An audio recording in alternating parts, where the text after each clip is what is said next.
Alright, not tureba ari Nkore Media TV kantiri Beazine ZJ Serebu wambara ito tukabaraganisa kubaretera uburunji bwambara buri kimwe kikwa peningo muri mbara ekikuza kwa peningo muri mbara ekiryo muri mbara cyo kwetaga kumanya umunsi yona. We thank you over 36 subscribers abajerezo mukatwiciriza mukatufollowinga mukashara mukutambura nito ntubasimira kimwe omuramu guturono rwambarara City Festival kwa kiro rembo rwitu rwambarara nico turo erizoba kandi nyine omwe barabe baro bakuperforminga hizi from 24/7 kandi yujuka ngo tukakiro rembo rwito rwambarara kutwerezo bwa city on 1st July 2020 katuryo mu lockdown tutwabasa ku celebrating aninga sikujaguza no kwakiro rembo rwito. So right now abamwe ombakuru umurembo rwambara bashara mu kuja ngo twakire urembo rwito mbutongore ebiro bino ku 12 go mwaka gwenyine tuza kuba turya tukucakara bamwe abarabe barumba ku performinga is 24/7.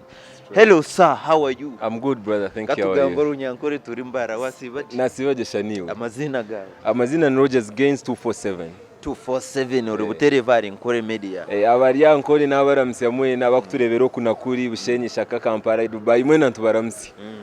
We bare munonga kuba yo. We bare ku mutindo 24/7 no kugezaho 247 mpora wano reading nembabazi. Rodgers Mbera ni mpora shani woko.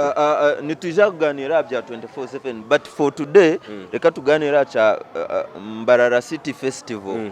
Mbarara City Festival wamanyerikira ebiro bina oku 12 12 omuruzungu 4th December 2022.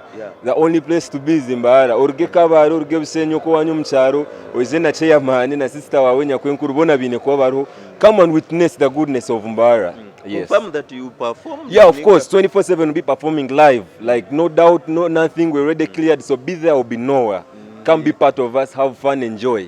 So what should we expect? Ninga tusubire chomu 24/7 on that very day. The magic that will be different from what we've been seeing. Ate chori zokareba, ne chori tebeza bizukuru because ababa bantu bakuba bariho bacerebe. It's just going to be massive. Fire. Echo takarebaga na nyinshi ntakakoraga nicyo kuzakorera izoba. Nyendo yonjere kora abantu sime n'abagize banyu ba 24/7 yonjere kubakohora namani minji ati buriya kukagira 24/7 aho kutwanga no kutukunda aho kuplaninga gihagira natakwenda gihagira you just making a sure biro bina wija wabaho tube niwe ebyasigara obiturekeri iwe ije na misho gawe nenkito zawe asigaro yerebere. Wow, thanks so much my brother Rodgers takayebwa ngo abakusupporting program meje no mnonga my fashionista Martin Fashion zinakore chakabi namwe muri ba Serebu ni Martin Fashion is a view no mwika kwereze chikumbe chakabi for the best meals visit Fresh Rusania restaurant.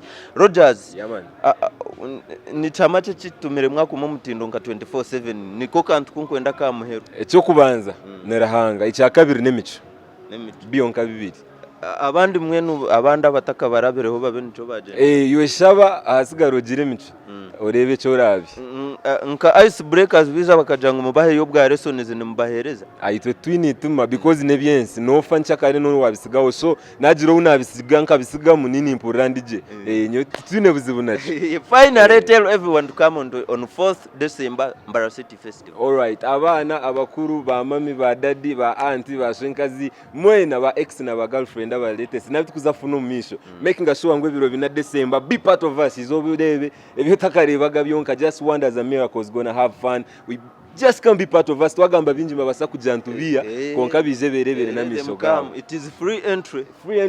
Yo chikururete maguru gawe no mbere na misho gawe. Yo chakara uri uzine. Otherwise have fun. Thanks for your time brother. See you on 4th December. Straight.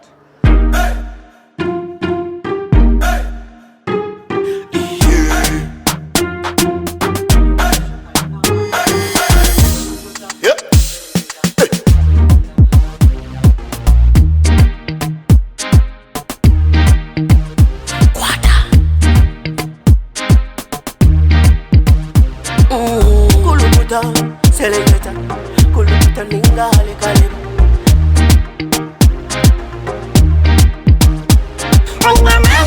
Nina mani, no sakuchiriza ngo nina mani.